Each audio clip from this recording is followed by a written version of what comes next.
ಕರ್ನಾಟಕದಲ್ಲಿ ದೇವರಾಜ ಅರಸು ಸಾಹೇಬರು ಮತ್ತು ಸನ್ಮಾನ್ಯ ಸಿದ್ದರಾಮಯ್ಯ ಸಾಹೇಬರು ಇಬ್ಬರು ಕೂಡ ಮುಖ್ಯಮಂತ್ರಿಗಳಾಗಿರ್ತಕ್ಕಂಥದ್ದು ಇದು ಕನ್ನಡಿಗರ ಕರ್ನಾಟಕದ ಒಂದು ಅದೃಷ್ಟ ಅಂತ ಹೇಳಿದ್ರು ಕೂಡ ತಪ್ಪಲಾಗಲಾರದು. ಈ ಇಬ್ಬರು ಮಹನೀಯರು ದಿಗ್ಗಜರು ಯಾವುದೇ ಸ್ವಾರ್ಥತೆ ಇಲ್ಲದೆ, ಯಾವುದೇ ಒಂದು ಕಲ್ಮಶಗಳಿಲ್ಲದೆ, ಯಾವುದೇ ಒಂದು ಆರೋಪಗಳಿಲ್ಲದೆ ಮುಖ್ಯಮಂತ್ರಿಗಳಾಗಿ ಸದಾ ಸಾರ್ವಜನಿಕರು ಸಾಮಾನ್ಯ ಜನತೆಗೆ ಆಡಳಿತವನ್ನು ಕೊಟ್ಟಿರ್ತಕ್ಕಂಥವ್ರು, ಕೊಡುಗೆ ಕೊಟ್ಟಿರ್ತಕ್ಕಂಥವ್ರು. ದೇವರಾಜ ಅರಸು ಮತ್ತು ಸಿದ್ದರಾಮಯ್ಯ ಸಾಹೇಬ್ರನ್ನ ಹೋಲಿಸೋದಿರಲಿ, ಅವರು ಹೋಲಿಕೆಗೆ ದೇವರಾಜ ಅರಸವ್ರದ್ದೇ ಒಂದು ರೀತಿ ಸೇವೆಗಳು, ಸಿದ್ದರಾಮಯ್ಯ ಸಾಹೇಬ್ರದ್ದೇ ಒಂದು ರೀತಿ. ಅಂದರೆ ಇವರು ಅವಧಿಗಳು ಮಾತ್ರ ತಗೋತಾ ಇದ್ದಾರೆ. ದೇವರಾಜ ಅರಸವ್ರನ್ನ ಮೀರಿಸಿದ್ರು ಅಂಥೇಳಿ ಅವಧಿಗಳಲ್ಲಿ ತಗೋತಾ ಇದ್ದಾರೆ. ಆದರೆ ದೇವರಾಜ ಅರಸವರು ಅವತ್ತಿನ ದಿವಸದಲ್ಲಿ ಕೊಡುಗೆ ಕೊಟ್ಟಿರ್ತಕ್ಕಂಥದ್ದು, ಸಿದ್ದರಾಮಯ್ಯನವರು ಇವತ್ತಿನ ಪರಿಸ್ಥಿತಿಯಲ್ಲಿ ಸಾಧನೆಗಳು ಕೂಡ ಎರಡೂ ಅಜಗಜಾಂತರ, ಬಟ್ ಎರಡೂ ಕೂಡ ದೊಡ್ಡ ಸಾಧನೆಗಳೇ, ದೊಡ್ಡ ಸಾಧನೆಗಳು. ದೇವರಾಜ ಅರಸವರು ಅವತ್ತಿನ ದಿವಸದಲ್ಲಿ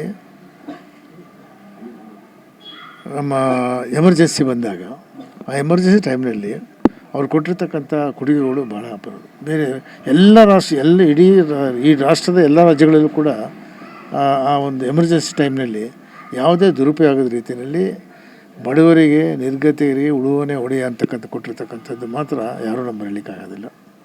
ಆ ಜೀತ ವಿಮುಕ್ತಿ, ಜೀತ ನಿರ್ಮೂಲನಾ ಪದ್ಧತಿ, ಜೀತ ವಿಮುಕ್ತಿ ಅನೇಕ ವರ್ಷಗಳಿಂದ ಜೀತ ಮಾಡ್ತಾ ಇದ್ದಕ್ಕಂಥ ಪದ್ಧತಿ ತೆಗೆದುಹಾಕಿದ್ರು. ಆಮೇಲೆ ತಲೆ ಮೇಲೆ ಮಲ ಬರತಕ್ಕಂಥದ್ದು ಕೂಡ ಈ ರಾಷ್ಟ್ರದಲ್ಲಿ ಯಾರು ಮಾಡಿ ತೆಗೆದುಹಾಕಿದ್ರು. ಇದು ಅವರ ಅದ್ಭುತ ಸಾಧನೆಗಳು. ಅದು ಒಂದು ಕಡೆ. ಆದರೆ ಇನ್ನೊಂದು ಕಡೆ ಸಿದ್ದರಾಮಯ್ಯ ಸಾಹೇಬರು ಕೂಡ ಕಳೆದ ಈ ಒಂದು 2013ರಿಂದ 2018ರಲ್ಲಿ ಸುಮಾರು 165 ಭರವಸೆಗಳು ಕೊಟ್ಟರು. ಅದು 158ನ್ನ ಈಡೇರಿಸೋದು. ನುಡಿದಂತೆ ನಡೆದ ಮುಖ್ಯಮಂತ್ರಿಗಳು ಸಿದ್ದರಾಮಯ್ಯನವರು. ಮತ್ತು ಯಾವ 158 ಕೊಟ್ಟಿರ್ತಕ್ಕಂಥ ಸಾಧನೆಗಳು ಕೂಡ ಬಡವರಿಗೆ, ದಲಿತರಿಗೆ, ಅಲ್ಪಸಂಖ್ಯಾತರಿಗೆ, ಗ್ರಾಮೀಣ ಪ್ರದೇಶಗಳಿಗೆ ಮತ್ತು ಕಡು ಬಡವರಿಗೆ ಇವು ಕೊಟ್ಟಿರ್ತಕ್ಕಂಥ ಭಾಗ್ಯಗಳು. ಅನ್ನಭಾಗ್ಯ ಇರ್ಬೋದು, ಕ್ಷೀರ ಭಾಗ್ಯ ಇರ್ಬೋದು, ವಸತಿ ಭಾಗ್ಯ ಇರ್ಬೋದು, ಹೀಗೆ ಎಲ್ಲ ಭಾಗ್ಯಗಳನ್ನು ಕೊಟ್ಟಿರ್ತಕ್ಕಂಥವ್ರು. ಸೊ ಅದನ್ನು ಅಲ್ಲಿಗಳಿಗೋದಿಲ್ಲ. 2013ರಿಂದ 2018 ಕೊಟ್ಟಿರ್ತಕ್ಕಂಥದ್ದು ಬೇರೆ ಯಾವುದೋ ಮುಖ್ಯಮಂತ್ರಿ ಕೊಟ್ಟಿರ್ತಕ್ಕಂಥ ಅವ್ರು ಕೊಟ್ಟಿರೋದು, ಸಾಮಾನ್ಯ ಮುಖ್ಯಮಂತ್ರಿಗಳು. ಅದೇ ರೀತಿ 2023ರ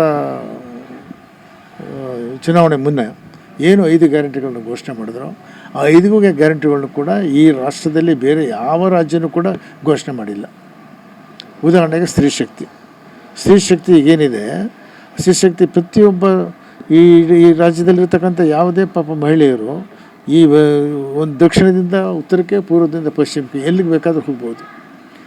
ಇಂಥ ಒಂದು ಇದು ಈವನ್ ನಮ್ಮ ಬರೀ ಈ ದೇಶ ಒಂದೇ ಅಲ್ಲ, ಇಡೀ ರಾಷ್ಟ್ರದಲ್ಲ, ಪ್ರಪಂಚದಲ್ಲಿ ಎಲ್ಲೂ ಕೂಡ ಯಾವ ದೇಶದ ಕಮ್ಯುನಿಸ್ಟ್ ಕಂಟ್ರಿಲೂ ಕೂಡ ಕೊಟ್ಟಿಲ್ಲ, ರಷ್ಯಾದಲ್ಲೂ ಕೂಡ ಇಲ್ಲ, ಚೈನಾದಲ್ಲೂ ಕೂಡ ಇಲ್ಲ.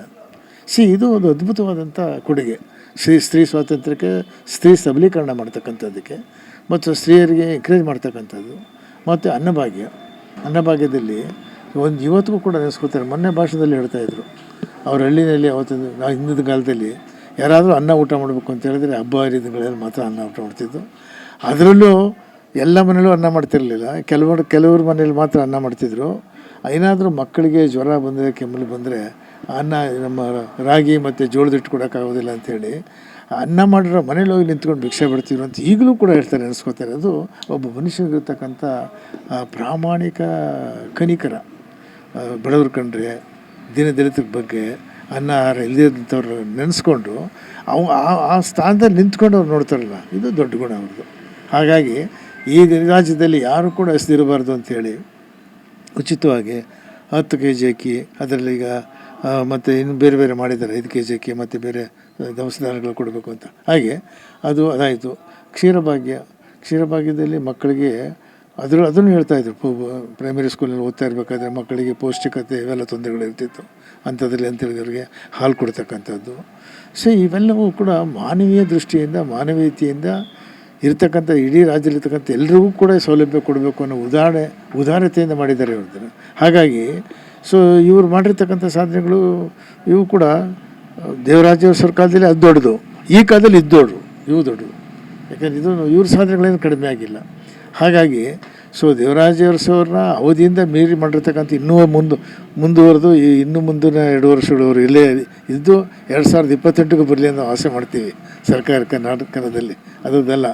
ಆದ್ದರಿಂದ ದೇವರಾಜ ಅರಸು ಅವರು ಮತ್ತು ಸಿದ್ದರಾಮಯ್ಯ ಸಾಹೇಬರು ಈ ರಾಜ್ಯದಲ್ಲಿ, ಈ ರಾಷ್ಟ್ರದಲ್ಲಿ ಕೊಟ್ಟಿರ್ತಕ್ಕಂಥ ಇಬ್ಬರು ಮುಖ್ಯಮಂತ್ರಿಗಳು ಸದಾ ಸಾರ್ವಜನಿಕರ ಪರ ಈ ಸಮಾಜದಲ್ಲಿ ಎಲ್ಲರೂ ಕೂಡ ಸರಿಸಮಾನ ನೋಡಬೇಕು ಅಂಥೇಳಿ ಅವ್ರು ಮಾಡ್ತಾ ಇರ್ತಕ್ಕಂಥದ್ದು ಕೂಡ ಅದು ನಿಜವಾಗ್ಲೂ ಕೂಡ ಇದು ನಾವೆಲ್ಲ ಪುಣ್ಯವಂತರು. ನೀವು ಹೇಳಿದಾಗೆ ನನಗೆ ಆ ಕಾಲದಲ್ಲಿ ತಂದೆ ತೀರ್ಕೊಂಡಾಗ ಕಷ್ಟಪಟ್ಟು MBBS ಮಾಡಿ MBBS ಮಾಡಿದ ನಂತರ ನನ್ನನ್ನು ಕರೆದು ನೋಡಿದ ತಕ್ಷಣವೇ ಒಬ್ಬ ಮುಖ್ಯಮಂತ್ರಿ ಕಾರಿನಲ್ಲಿ ನನ್ನ ಕೂರಿಸ್ಕೊಂಡು ವಿಧಾನಸೌಧ ಕರ್ಕೊಂಡೋಗಿ ನನಗೆ ಅಪಾಯಿಂಟ್ಮೆಂಟ್ ಆರ್ಡ್ರ್ ಕೊಟ್ಟರು ಅಂತ ಹೇಳಿದ್ರೆ ಅದು ಇತಿಹಾಸ, ಅದು ನೆನೆಸ್ಕೋಬೇಕು. ಅದೇ ರೀತಿ ನಾನು ಸುಮಾರು 32-33 ವರ್ಷ ಸರ್ಕಾರಿ ಸೇವೆ ಮಾಡಿ ಮನೇಲಿ ಕುಳಿತಿದ್ದಾಗ ಡಾಕ್ಟ್ರೆ ನೀವು ಮನೇಲಿ ಕೂರೋದು ಬೇಡಿ, ನೀವು ಸಾರ್ವಜನಿಕ ಸೇವೆ ಮಾಡಬೇಕು ಅಂತೇಳಿ ಕರೆದು ನನ್ನನ್ನು MLC ಮಾಡಿದ್ರು. ಹಾಗಾಗಿ ನನಗೆ ಒಬ್ಬ ವೈದ್ಯಾಧಿಕಾರಿಯಾಗಿ ದೇವರಾಜ ಅರಸರು ಮಾಡಿದ್ರೆ, ಒಬ್ಬ ಸಾರ್ವಜನಿಕ ಜೀವನದಲ್ಲಿ MLC ಮಾಡಿದ್ದು ಎರಡೂ ಕೂಡ ನನಗೆ ನನ್ನ ಜೀವನದಲ್ಲಿ ದೊಡ್ಡ ಸಾಧನೆಗಳು, ಅದರಿಂದ ಇಬ್ಬರೂ ಕೂಡ ನನಗೆ ಅವರು ಯಾವ ಮಟ್ಟಿಗೆ ನನಗೆ ದೇವರಾಜ ಅರಸು ಇವತ್ತು ನಾನು ಫೋಟೋ ಇಟ್ಕೊಂಡಿದ್ದೀನಿ, ಅವ್ರನ್ನ ಪೂಜೆ ಮಾಡ್ತಾಯಿದ್ದೀನಿ. ಹಾಗೆ ಸಿದ್ದರಾಮಯ್ಯವ್ರನ್ನೂ ಕೂಡ ನಾನು ಅದೇ ರೀತಿ ಅದೇ ಸ್ಥಾನ ಇಟ್ಕೊಂಡು ದೇವರ ರೀತಿ ನೋಡ್ತಾ ಇದ್ದೀನಿ. ಹಾಗಾಗಿ ಇವರಿಬ್ಬರು ಕೂಡ ನನ್ನ ಭಾಗದ ದೇವರುಗಳು. ಈ ರಾಜ್ಯಕ್ಕೆ ಬಂದಿರತಕ್ಕಂಥ ದೊಡ್ಡ ಕೊಡುಗೆಯವರು. ಈ ರಾಜ್ಯ ಕಾಣದೇ ಇರತಕ್ಕಂಥ ಇಬ್ಬರು ಮುಖ್ಯಮಂತ್ರಿಗಳು ಈ ದೇಶವನ್ನು ಇದು ಮಾಡಿದ್ದಾರೆ. ಅದೇ ರೀತಿ ಸನ್ಮಾನ್ಯ ಸಿದ್ದರಾಮಯ್ಯ ಸಾಹೇಬರು ಮೊನ್ನೆ ತಾನೇ ಈಗ 2.5 ವರ್ಷ ತುಂಬಿದೆ. ಇನ್ನೂ 2.5 ವರ್ಷ ಅವರು ಮುಖ್ಯಮಂತ್ರಿಗಳಾಗಲಿ, ಮತ್ತು 2028 ಆದಮೇಲೆ ಮತ್ತೆ 5 ವರ್ಷ ಅವರು ಈ ದೇಶದ ಈ ರಾಜ್ಯದ ಮುಖ್ಯಮಂತ್ರಿ ಆಗಲಿ ಅಂತೇಳಿ ಆಶಿಸಿ ನಾನು ಮಾತು ಮುಗಿಸ್ತೇನೆ.